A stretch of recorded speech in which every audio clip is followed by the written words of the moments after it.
anytime you hear someone talk about economic development or any kind of incentive, that's just a fancy legislative ease for they take your TABOR refunds and they give it to a company that makes a ton of money. We're very much not anti-data center. We just don't think that big companies like Amazon and Meta and XYZ giant tech company Google, I don't think they need your TABOR refunds to build a data center.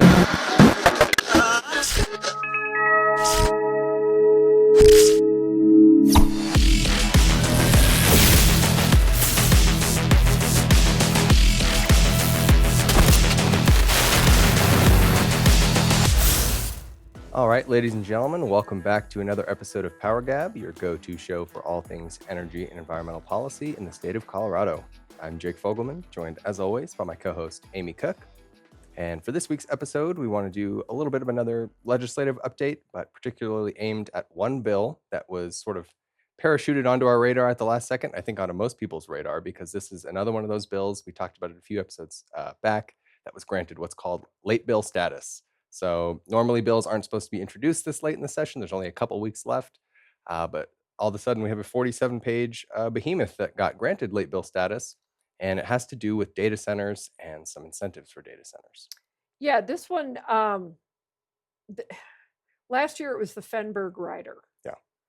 This year we have to come up with a name for this one. It's true. It's the data center, they call it an Economic Development Act, or it's the concerning benefits to facilitate data center development, yada, yada, yada, while supporting electric grid infrastructure, which just means you're paying for it. Right. So if it says supporting, we're in trouble. So this is Senate Bill 280. It's 47 pages long, and it just dropped. And of course, when it drops and you've got, well, they have the Senate Minority Leader is on it, who is Paul Lundeen, and then there are the rest are Democrats. Mhm. So it's Senator Lundeen and 5 Democrats, 3 Senate in the 3 senators, 3 House reps. But here's the thing on this, and there we have provided ways that they could incentivize and bring data centers to Colorado, and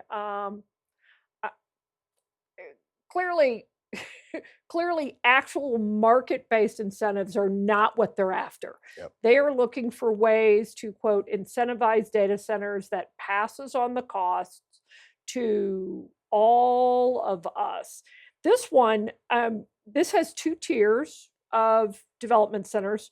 So listen to this. This is tier 1. I think it's first level of data center certification, base certification. We read this stuff so you don't have to. If a data center agrees to invest $250 million, and that means creating a whopping 25 jobs within 20 years, you get a 100% exemption in sales and use tax. So in other words, they don't have to pay sales tax, they don't have to pay use tax. And then I like this, but they have to meet certain criteria. Besides the 25 jobs and the $250 million, they must get 50% of their power, the power they need, must come from renewables, wind, solar, and battery, or other clean resources. But in the case of Colorado, that's pretty much wind, solar, and batteries. Yes, geothermal's in there, tiny hydro's in there, and now nuclear. But of course, you don't have time to build nuclear because data centers want speed to power. Yep. They want access to reliable power now. So the 2 things that data centers, at least from the ones that we've talked to, data developers in particular, they want speed to power and they want reliable power, which is why some data centers are looking at natural gas, they're looking at nuclear, and yes, some are even looking at coal. I said the 4-letter word out loud in Colorado, coal, coal, coal, coal, coal. That's what they need: reliable power, they need it affordably, and they need it now. They don't need 50% wind, solar, or batteries. Or let's put it this way. I'm not going to say they don't need. I'm just going to say they're for the most part, probably going to look at this and just not be impressed. Like a dog going over and sniffing its bowl, and it goes, yeah, don't really want that. Turns its nose up. You know what? I got other options over here. Yep. So here's the question, though: how are they going to pay for that 100% sales tax and income tax exempt or use tax exemption? How are they going to do that? Yep. Anytime. So just for listeners out there that maybe don't follow Colorado politics super closely, but anytime you hear someone talk about economic development or any kind of incentive, that's just a fancy legislative ease for they take your TABOR refunds and they give it to a company that makes a ton of money. So in this case, if you watch the show, you've heard us say this before. We're very much not anti-data center here. We just don't think that big companies like Amazon and Meta and XYZ giant tech company Google, I don't think they need your TABOR refunds to build a data center. These folks have billions and billions and billions of dollars, and they need this stuff to support their operations. So they stand to reap financial benefits. They don't need the taxpayer bill of rights money that's owed to the taxpayer that the state overcollects. They don't need that. And yet that is exactly what this does, both in that sales and use tax incentive, but also the tier 2 is an income tax tier. incentive. Yeah, that's right. So tier 2 is a 10% income tax credit. So guess where they get the income tax credit? It comes from your TABOR refund. So I don't know how many times Coloradans will have to tell the General Assembly that just leave TABOR alone. Of course, in this case, they can play with the tax credits, and they will, but Coloradans love TABOR because they want their money back. Right. They love their TABOR refunds. We found that doing issue campaign after issue campaign when folks were or the legislature was trying to gut TABOR before. Of course, they're set to try and do it again. People want their TABOR refunds. And the idea that you would give a data center that has that kind of money to invest in Colorado, why not just have them invest in building their own generation? Right. There's a novel idea, which is, by the way, what some states are doing. They are thinking about, the best way to put it is probably a regulatory sandbox or a microgrid. Build your own microgrid, have your own data center campus, have your own microgrid campus where you could have a whole bunch of data centers all co-locate in the same place. And it could just be where they have a natural gas plant or something like that. I mean, there are ways to do that don't involve taking your TABOR refunds or economic development tariffs that mean you just pay for their lower reduced rate. It seems like the legislature is trying to bend over backward to give money and economic incentives that actually don't really mean anything, though, but to data centers that have a ton of money already. Yep. It makes zero sense. Oh, but don't worry, rural Colorado, they're throwing you a bone too, because the tier 2 data centers, so if you invest $10 million, then you get that, you get an extra, you get 10% off, a 10% income tax credit, and then plus an extra 5% if they go to a rural area. Yeah. So, because everybody wants to come to Denver. But if you go to a rural area, so they're throwing you a bone. But here's the thing, and we've said this a million times, data centers need speed to power. It is the number one issue they have: speed to power, speed to power, speed to power, and then reliable. And of course, cost. So they will go to any state around us, or it doesn't even have to be around Colorado. They'll go to other states, Texas, Iowa, Virginia, Georgia. They have available power that is low cost. But Colorado just has this fixation with emissions over economics.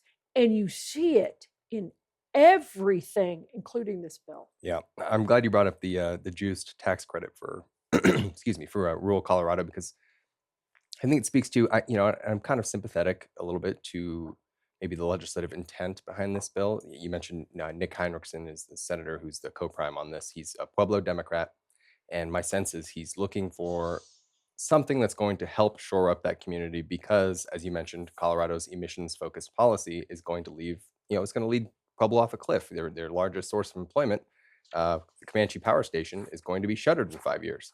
And so they're looking for something. The problem is, as is the case with most economic development initiatives, those jobs are usually phantom jobs. They wave these big numbers of all these jobs we're going to create. There's actually a lot of pretty good empirical research that data centers don't actually create that many jobs. There's not a lot of jobs to be had to run a data center. They're very important, don't get me wrong, and they support economic activity, but it's not really an employment No. boon to your community. And not to mention, if you do want to incentivize data centers, and by all means, we should at least be open to data centers in Colorado. What you mentioned before is the things that they want are not tax credits. Like, sure, they like economic goodies. All big corporations like economic goodies, but what they really want is a friendly regulatory environment. So I can set up my operation, I can get it hooked up to the grid, and I can get that thing running ASAP because we have demands now to get these things up and running. So work with, like you said, work with the PUC, work with lawmakers to streamline regulations, to create an opportunity for data centers to either do islanded grids or build behind the meter generation without massive long rate cases that take several years that are going to make it uneconomic. There are all sorts of things you can do that don't involve reaching your hands into the pockets of the Colorado taxpayer to give to Amazon or Google or Meta. And all of these data centers are going to increase the load, and they even acknowledge this. They put in here, Colorado faces interrelated challenges in achieving its clean energy and greenhouse gas reduction goals while maintaining grid system reliability. So what are they doing? They're doubling down on the stuff that's going to make the grid more fragile. Yep. That it just boggles the mind that collectively, I mean, these are smart people. Right. They know what they're doing. I mean, usually, but I look at this and I go, what made you think? I mean, I'm just going to say, this is a terrible bill. I actually thought it was a parody at first. Maybe I thought, this might be a joke, but it's not. I was gonna say it has all the hallmarks: the corporate welfare, the potential to massively increase costs. Because your point about contributing to load growth, load growth is not a dirty word. That can be a good thing. It means we're growing and new industries are popping up. But in the case of, on one hand, you're giving tax money to these companies to increase that load growth, and there's no mandates in here about self-supplying generation or footing the bill for the new generation needed to support that load growth. So that means that companies like Xcel or other utilities go to the PUC and say, well, we have to invest in new power plants, and that gets socialized to all ratepayers. So everyone, not only do you pay with your tax money to give them tax credits, you also pay in your energy bills because inevitably we're going to need to build new generation to support these things. And so I'm just not seeing the real benefit to consumers. Data centers are great. The industries they support can be very helpful. We could see a productivity boom, but it's going to be expensive without any real guardrails for the consumer. And that's a great point. There are no guardrails for consumers. When you think about when we did our study back in 2023, I think it was 22 maybe. Yeah. So you think about that study. The load growth wasn't even, that projected doubling of the load growth was not even considered at that point because it hadn't been really forecasted then. That forecast has just been recent. And even then, to get to this fantasy that Colorado has was, I think it was what, 260,000 megawatts, something like that. I mean, like it's a crazy number of wind, solar, and batteries that had to be built just to maintain that load growth. Right. And when you were looking at what the cost per megawatt hour was, that was astronomical. It's over $300 a megawatt hour. Meanwhile, we're shutting down, already paid for coal, which we already have, at something like $35 a megawatt hour. Natural gas is $37 or $39 a megawatt hour. And now you're going to add data centers, which are going to stress that grid. There is no way that this is good for consumers or ratepayers. And to your point, I love data centers. I want them here. I'd love to have them here. Yeah. But other states are doing this better. They're doing it in ways that are more creative so that they aren't stranding or leaving ratepayers or their residents footing the bill.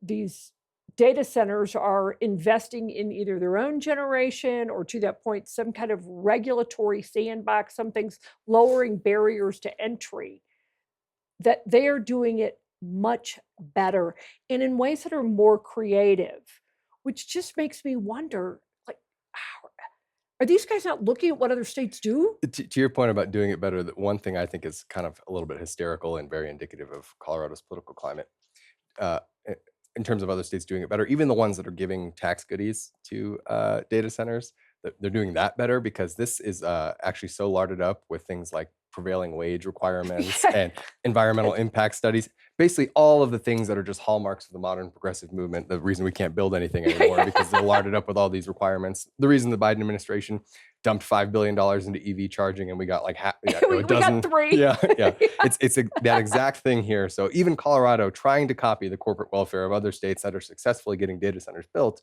decided to lard it up with all of their progressive pet, terms and conditions that I don't think is going to redound to the benefit of their goals here. That's right, because I love the wage thing, because it was the wage requirement in it is something like 110% of the national average of. And it's tied to like union averages, union wage labor. So it's just all of the things that gum up the works on all sorts of infrastructure projects, not just data centers. But of course, they have to make a feature here. We're giving. So even when they try to incentivize things, they just can't help but make it the opposite of streamlined. And I love this. Colorado's broad framework of bold energy policy goals creates a unique opportunity to drive data center investment into increasingly clean energy mixes like that of Colorado. You have data centers that are looking at coal. Yeah, because they need speed to power now. One of my favorites is there's one in Indiana, and I think one in Minnesota as well, that not only is drawing fossil fuels off the grid, but it has its own 600 megawatts worth of behind the meter diesel generators, because once again, these folks cannot afford to come offline. And so I just love the idea of 600 megawatts worth of diesel that they're prepared to fire up and run that thing. So clean, yes, some of them have corporate requirements to buy clean power, but I think it's pretty clear what their priority is, and it's speed and reliability. And to that point, they may have corporate responsibility to buy, but what they're doing is buying energy credits. Mm-hmm. They're not actually powering their data center with wind and solar. I mean, they're not, because they know they need reliable power 24/7, especially if they're a data center that is supporting things like first responders or hospitals or something like that. Right. You can't go down. They aren't doing wind and solar, and they need the stuff right now. So they're cool, 600 megawatts of diesel. Good for them. Right. You know what? They need to firm up their own grid. That's right. But that's where Colorado, they just they don't recognize what is happening around them. All of these other states are going to get data centers. And I think I think it's Black Hills that has a couple of data centers in Wyoming. They've got 0 right now in Colorado. Now, I have been told by people in Colorado, there are lots of applications, there's lots of interest. And I've heard from utilities that they're interested in Colorado. Yeah, they are. They probably are. They probably have asked every state, what do you have available? But they're like, we need to get power up and running quickly. I was going to say, we see their revealed preferences when you're seeing mega scale data centers elsewhere. And I think the biggest data center in Colorado right now is like 20, 30 megawatts or something like that. So, and that's, by the way, that's nothing. Right. That's nothing. Compared to these hyperscalers, that's for sure. Yeah. As we're coming up on time here, a couple notes on the politics of this. So this was a late bill, like I mentioned at the top of the show. It already had its first committee hearing in the Senate Transportation and Energy Committee. It passed on a 6-3 vote, 3 Democrats being the ones to vote it down. So that tells you kind of the odd politics of this particular economic development bill. and it's headed to Senate appropriations. So I don't know what that means because it obviously carries a fiscal note. I don't know if that dooms it or if because this was given special late bill status, if that means, oh, it has the blessing of leadership, maybe they'll ram it through. I don't know there, but I do think it's interesting. The quick vote and the particular candidates that voted for the bill is interesting too, because a couple of lawmakers that we've tended to be critical of were the ones to vote against this bill, including Senator Faith Winter, Senator Lisa Cutter, and Senator Kyle Mullica. All three Democrats voted against it. So I'm going to give them credit for voting against it, because it's a bad bill. It's a bad bill, and it's the wrong way to go about trying to be attractive to data centers. I think that's for certain. But and by the way, nothing wrong with being attractive to data center, like setting a policy to lure data centers here. It's just that Colorado has not figured out how to do it yet. And yet there are plenty of states that you could look at, but we just haven't. Haven't quite gotten there. Just have to go back to those old tired tricks of just giving them tax money and hoping that solves the problem. Your TABOR refund. Right. Just that giant sucking sound you hear is your TABOR refund going to a data center that already has more money than they need. That's right. A big corporation getting your tax dollars. But as we're coming up on time here, Amy, do you have any takeaways for our listeners on this bill? Yeah. Late bills are generally never good. Yeah. It's a good rule of thumb. I'm not saying they're all bad. Sometimes you have to fix something, but late bills, especially of this size, not good. The other one is economic development generally will mean you're paying for it somehow, some way. So there's that. If they say something like regulatory sandbox, look for that to be an innovative way that or free market solutions that if somebody really wants to be here, we're gonna lower barriers to entry. And then 3, this is thanks to you. I love that. I love to see data centers firming their own grid. So get a generator. Be like the data center. Get a generator. That's right. I like that. I like that twist on the timeless advice there. That does it for us on another episode of PowerGab. If you like what you saw here, you can head over to powergab.org to check out our entire back catalog. We have new episodes coming out every single week. We're also available wherever you get your audio shows. So whether that's Spotify or Apple, you can find us there. And if you want to reach out to us to suggest future show topics or guests you'd like to see us interview, you can send those to info@powergab.org. We always love hearing from you guys. But until next week, we'll see you.